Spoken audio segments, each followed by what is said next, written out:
Kinumpirma ng Malacanang na hindi makakadalo si Pangulong Ferdinand R. Marcos Jr. sa 80th session ng United Nations General Assembly sa New York.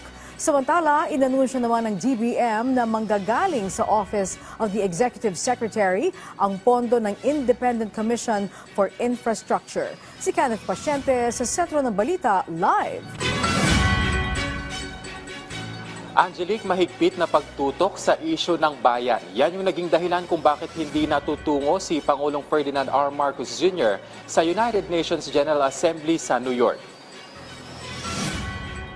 Ayon kay Communications Undersecretary at Palace Press Officer Attorney Claire Castro, nais bantayan ng Pangulo ang sitwasyon ng taong bayan lalo na ang isyu ng pagpapababa ng bilihin. Nais din daw tutukan ng Pangulo ang isyu sa maanumalyang flood control projects, lalo pat kabubuo pa lamang ng Independent Commission for Infrastructure o ICI.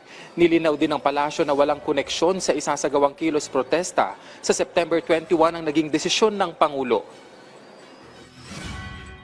Hindi naman po nangangamba ang Pangulo dahil alam po niya na ang pagpoprotesta ng taong bayan ay tungkol sa paglaban sa korupsyon. At binanggit din po niya kahapon na siya mismo ang nagsimula upang mapaimbestigahan itong mga maanumalyang flood control projects.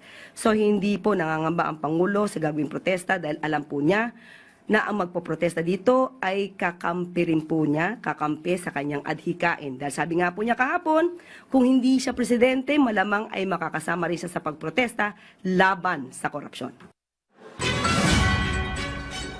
Binigyang diin naman ng palasyo na fact-finding committee ang ICI. Tugon yan sa paghahain ng panukalang batas sa Kamara para mabigyan ng contempt powers ang ICI. Titingnan din daw muna ng Pangulo ang nilalaman ng panukala bago desisyonan. Hindi po kinakailangan talaga po na magkaroon ng power na mag-punish dun sa mga taong hindi dadalo. Pero kung iyon po ay ibibigay sa Independent Commission ng mga mambabatas, maganda po siyang suggestion. At yan po ay welcome na welcome po sa Pangulo. Kaugnay naman sa binuong task force ng DOJ na mag-iimbestiga rin sa mga proyekto kontra baha, tiwala ang palasyo na hindi ito mag-overlap sa ICI. Hindi naman po sila gagawa na maaaring kumontra o mag-overlap sa adhikain at misyon ng ICI. Malamang at maaari nating masabi ang gagawin pong task force nito ay para mapabilis ang mga nauna nilang naimbestigahan. Kung meron na po sila mga naimbestigahan noon, maaari na po sila agad magsampa ng kaso at hindi naman po ito tututulan ng ICI. Sa isang ambush interview, sinabi naman ng Department of Budget and Management na huhugutin sa tanggapan ng Executive Secretary ang pondo para sa ICI. Tinatayang aabot sa 21 milyong piso ang kinakailangan para sa personal services o mga kawaning kinakailangan sa operasyon ng komisyon.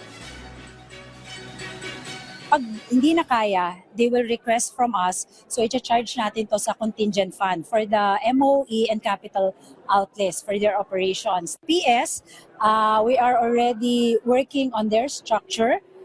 Executive director and then yung tatlo and then syempre may tao sa baba. We will create the positions accordingly. Sa ngayon, wala pang naitatalagang executive director itong ICI pero sinabi ni Yusek Castro na maaaring maianunsyo na yan bago matapos ang linggo. Angelique. Okay, maraming salamat sa iyo, Kenneth Pasyente.